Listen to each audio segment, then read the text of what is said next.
Mindful message is something that we haven't really talked a lot about. But do you want to know one of the most underrated spiritual technologies on planet Earth? It's not crystals. It's not sage. It's not a $400 course that some spiritual guru on the internet is trying to sell you. It's houseplants, the plants in your house. I'm dead serious. Those quiet green beings in the corner of your living room are doing more for your energy, your nervous system, your spirit than half the things that you're doom scrolling past. And I want to talk about it. The first layer is the obvious one, right? Plants work with the air. They pull in carbon dioxide, release oxygen, and in some conditions, they can absorb volatile organic compounds like the benzene or the formaldehyde that off gas from paint, cleaners, furniture, and all the normal stuff in our homes. NASA did those famous chamber studies showing that certain houseplants and their soul microbes can strip VOCs from sealed environments. Later reviews say that for pure air cleaning, you'll need a jungle's worth of plants to replace good ventilation, so don't expect one pothos to replace your HVAC system. But both points, they stand at one thing. A living plant is not a passive decoration. It's a little biochemical engine interacting with your air, your light, your humidity, and the microorganisms in your home every second. And that's just level 1. I need Team Humans in the comments or in the chat so we can get into level 2. Level 2 is houseplants affect your nervous system. I know, it sounds crazy. But studies after study have found that just having indoor plant in your house lowers your stress markers. It lowers cortisol. They lower blood pressure. They reduce sympathetic fight or flight activation. They induce calmer moods, less anxiety, and improved focus, all from house plants. Research showing that interacting with plants, repotting, watering, touching soil can drop physiological stress within minutes. People in plant-filled spaces report better concentration, memory, and cognitive performance. Science language says improved cognition function and reduced negative emotions. Spiritual language says plants regulate your emotions and your aura. When your mind is scattered and your energy is buzzing all over the place, standing in front of a plant and mindfully tending to it acts like a grounding cord straight to the plant. So when you stand in front of a plant and mindfully tend to it, you need to focus on slow rhythmic movements, soft visual focus of green and organic shapes, gentle tactical contact with the soil, the leaves, and the waters. That tells your body that we are not in threat right now. Let me say that again. When you pay attention to your plants, touch them, water them, love them, talk to them, you're literally telling your body that there is no threat around. And immediately your field will smooth out. Now, level 3 on why houseplants are important is where things start to get kind of mystical. If you like the mystical, you could just comment the word mystical or wizard, magician, witch, whatever one you vibrate with. Houseplants are the anchor points for Earth's energy field in artificial spaces. That one's a banger. I know I got to repeat that again so everybody could hear it again. Houseplants are anchor points for Earth energy in artificial spaces. Because most of us are living in boxes of drywall and metal under synthetic light, surrounded by Wi-Fi, concrete, plastic, and screens. Dude, though, don't you know that your body is ancient?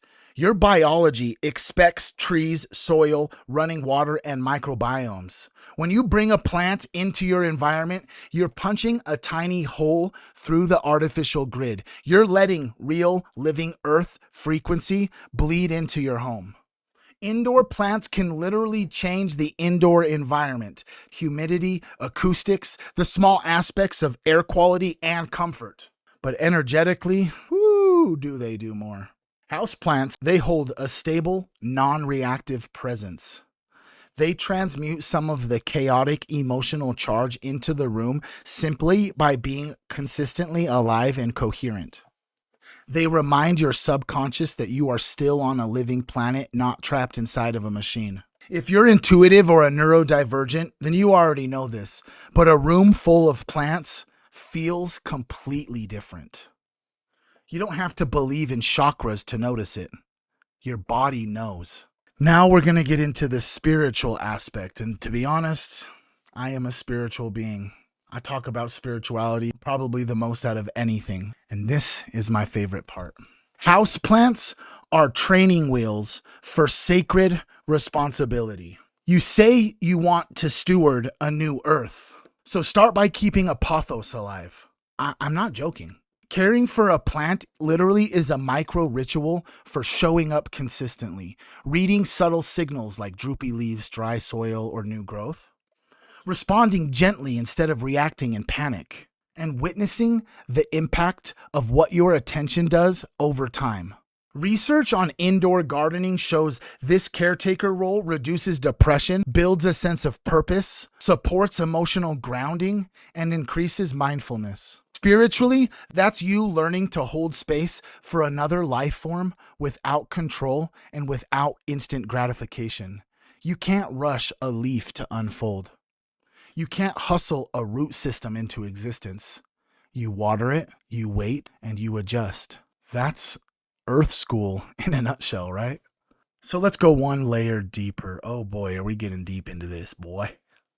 Plants are living antennas. Biologically, they're doing photosynthesis, water regulation, and chemical exchange. Energetically, they're translating light into structure, environment into form, chaos into ordered growth. They literally are taking photons and turning them into leaves. That's alchemy, bro. When you share space with that process day after day, it reteaches your subconscious on how creation actually works. Slow. It cycles. You have to be patient, responsive, not instant or algorithmic. You start syncing to plant time instead of notification time. And that shift alone is a miracle on your nervous system. So here's the practical side. If you want to maximize energy plus science, plus your energy, think plants that like a snake plant. They're sturdy. They handle low light. They are linked with VOC absorption in lab studies. Or how about a peace lily that supports humidity, appears in air quality research, and it's visually calming?